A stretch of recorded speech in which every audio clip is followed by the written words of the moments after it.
আনে রাহুন একটা জাদু খেলা দিতেছে দোকানে নগে দুটা কথা কম দেন জানি কি কয় এখন এখন এখন এখন শরীফ ভাই কাম তো জীবন ভরাই করা লাগবো। কাম তো এই যে আমরা যে আসামে বসবাস করি আমাকে যে এত জ্বালা যন্ত্রণা মরার পরে কিবা জ্বালা হবো না? হেলে তো শুনি যে দেখুন শুনি যে মরার পরে আল্লাহ ফেরেস্তা পাঠাইবো তোমার রবকে তোমার নবীকে আমরা ফিরে আসছে জানি হুই না ভালো নাকি, কিন্তু যে সঙ্গে ভাবি যে আসামে জন্মগ্রহণ করে এনআরসির নামে মেলা জ্বালা দিল, আর জিগাইলেই যদি আসামের খালি মিয়া হইলে হইলো সন্দেহযুক্ত,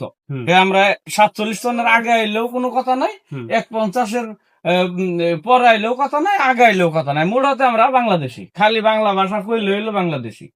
তাহলে এত ঝালা যন্ত্রণার পরেও যদি আল্লাহ যদি যায় যদি জিগে যে এনে এনে করার পরে আমরা জানি ঠিক মতো আমরা আল্লাহর কাম করা হারি না, এই দেশে থেকে যে লানত যে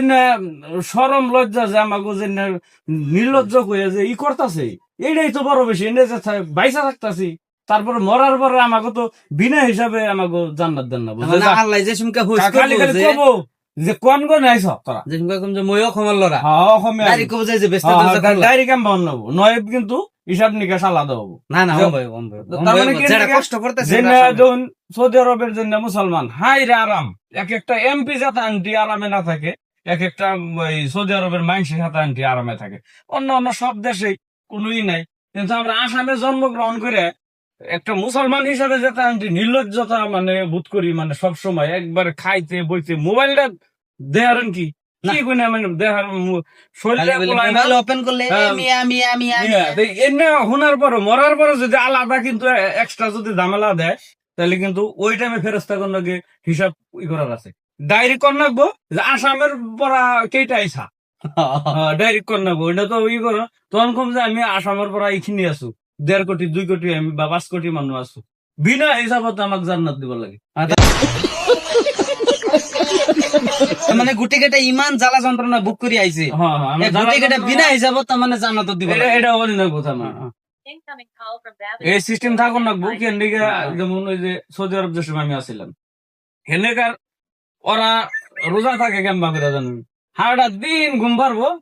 রাইতে ওরা ফুটবল খেলাইবো, বাজারে যাবো, অফিস কাছারি, তাহলে অন্য রোজা খায়, ওরা তো আল্লাহরে ঠকিবেন দিছে। আর আমরা যেটা রোজা থাকি খাঁটি রোজা খাঁটি রোজা,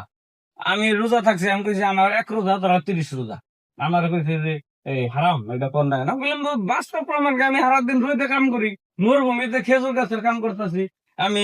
ছাগল রাখছি, আমি তবু এই ইডা করি উডা করি, সারাদিন আমি এই কামই করি, তারপরে রোজা রাখি, তাহলে 1 রোজা আমার তো তবু 100টা রোজার সমান হলো। ঠিকই আছে, বুঝলাম ঠিকই আছে।